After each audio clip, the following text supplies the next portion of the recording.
Nu jā, pagājušajā video komentāros jau daži gudrinieki jau ieteica. Miks stāsti, kur mēs dodamies? Mēs dodamies apraudzīt Bāriņu ielā notiekošos darbus. Pārbaudīt, vai darbā kāds ir.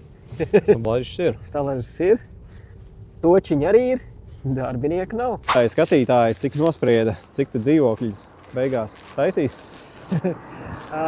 Taisīsim divus salīdzinoši lielus 300 dzīvokļus, 85 kvadrātmetri un 95 kvadrātmetri. Jā, īstenībā, kur arī kāds augšā tur ir.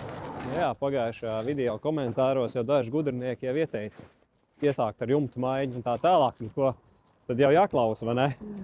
Jāklausa gan, viņiem bija taisnība. Cilvēki vaicāja par to, vai būs jumta logi. Jā, viņi būs.